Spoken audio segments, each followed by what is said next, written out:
आज हम स्टडी करेंगे प्रिपरेशन ऑफ डाइअज़ोनियम साल्ट्स। डाइअज़ोनियम साल्ट्स किस तरह से हम प्रिपेयर करते हैं। पहले तो हम देख लेते हैं कि डाइअज़ोनियम साल्ट्स होते क्या हैं। तो मैं यहाँ पे इसके लिए एक जनरल सा फार्मूला लिख लेता हूँ, आर, उसके बाद एन, फिर नाइट्रोजन ट्रिपली बॉन्डेड होगा एक और नाइट्रोजन के साथ, और फिर आगे जो है यहाँ पे क्या होगा जी, यहाँ पे मैं लिख लेता हूँ Cl नेगेटिव। चूंकि ये वाला जो नाइट्रोजन है ये 4 बॉन्ड बना रहा है, तो इस पे जो है वो पॉजिटिव चार्ज होगा। तो इस तरह की जो फंक्शनैलिटी है उसको हम कहते हैं डाइज़ोनियम साल्ट। और आर को हम कहते हैं कि आर में भी अल्काइल या फिर अराइल ग्रुप। तो इनको हम किस तरह से जो है वो प्रिपेयर कर सकते हैं, यानी डाइज़ोनियम साल्ट को हम किस तरह से प्रिपेयर कर सकते हैं। तो उसके लिए हम देखते हैं कि अगर हम प्राइमरी अमीन्स को ले लें और प्राइमरी अमीन्स को का रिएक्शन करवाएं नाइट्रस एसिड के साथ। Nitrous acid, NiTROUS, nitrous acid.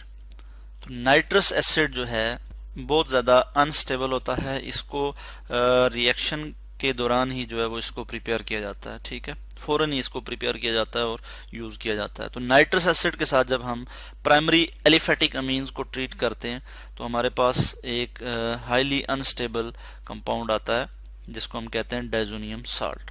तो नाइट्रस एसिड को हम किस तरह से प्रिपेयर कर सकते हैं ये भी मैं यहाँ पे आपको बता देता हूँ। यहाँ पे मैं लिख लेता हूँ HNO2, ये है जी हमारे पास नाइट्रस एसिड।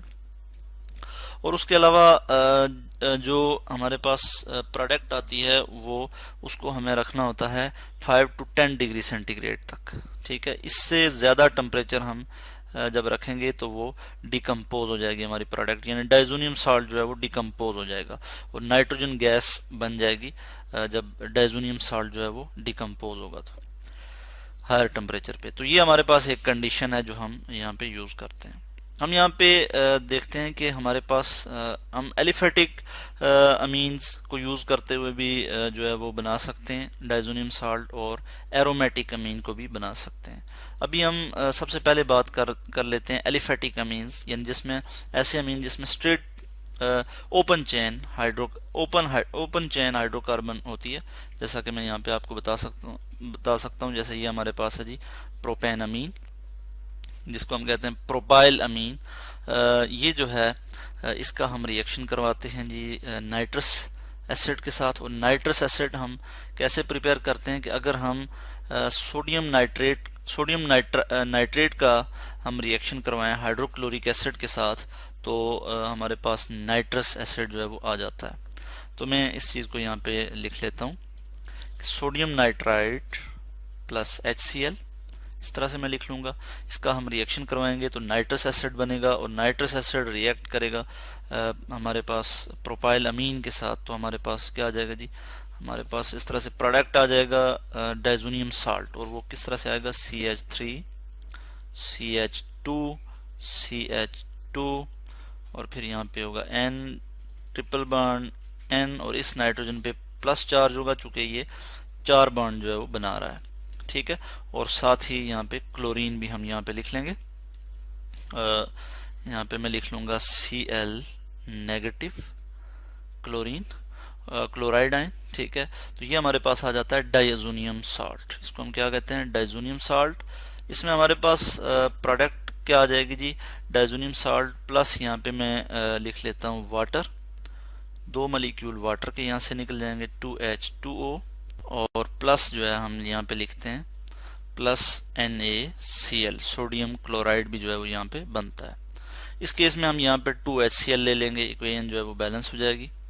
और इस तरह से हमने देखा कि ये जो हमारे पास प्रोडक्ट आ गया ये क्या है, डाइज़ोनियम साल्ट है जो कि हाईली अनस्टेबल है, और इसको जो है वो ये किस टेम्परेचर पे जो है वो स्टेबल रहता है या फिर हम कहते हैं मेंटेन रहता है, तो वो है जी 5 to 10 degree centigrade, below 5 to 10 degree centigrade. इससे अबव टेम्परेचर जाएगा तो ये जो है वो डाइज़ोनियम साल्ट डिकम्पोज हो जाएगा और नाइट्रोजन गैस निकल जाएगी।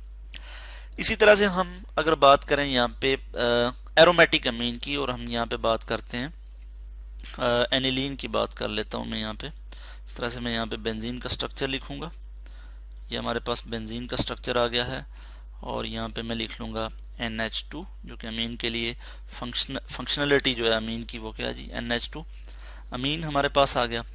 यह जी हमारे पास एनिलीन, जिसको हम फिनाइल फिनाइल अमीन भी कहते हैं। इसको हम क्या कहते हैं जी? फिनाइल अमीन। इसका हम रिएक्शन करवाएंगे किसके साथ? बिल्कुल इसी तरह से मैं जो है वो लिख लेता हूँ कि हम नाइट्रस एसिड के साथ रिएक्शन करवाएंगे, और बिल्कुल यही चीज़ मैं यहाँ पे लिख लूँगा NaNO3 सोडियम नाइट्रेट, और फिर हाइड्रोक्लोरिक एसिड।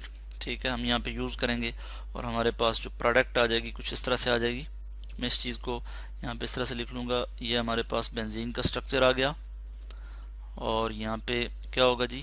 नाइट्रोजन, यहाँ पे नाइट्रोजन, और इसी तरह से ट्रिपल बॉन्ड नाइट्रोजन, इस नाइट्रोजन पे प्लस चार्ज होगा, और यहाँ पे Cl नेगेटिव, इसी तरह से प्लस 2 मॉलिक्यूल वाटर के यहाँ पे आ जाएंगे, और यहाँ पे NaCl भी बन जाएगा, NaCl सोडियम क्लोराइड साल्ट।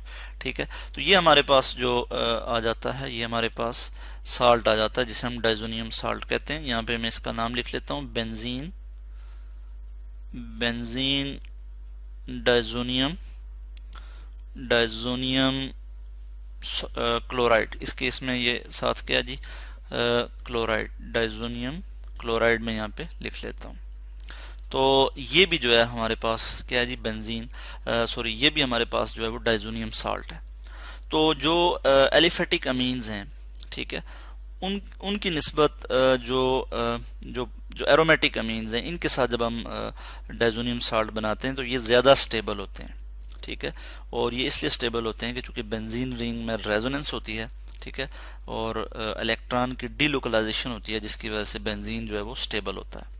तो हम देखते हैं कि जो एलिफेटिक अमीन्स हैं उनसे जो हम बनाते हैं डाइजोनियम साल्ट, वो लेस स्टेबल होता है उस साल्ट से कि जो कि हम एरोमेटिक अमीन से बनाते हैं। तो इस तरह से आज हमने डिस्कस किया प्रिपरेशन ऑफ डाइजोनियम साल्ट्स।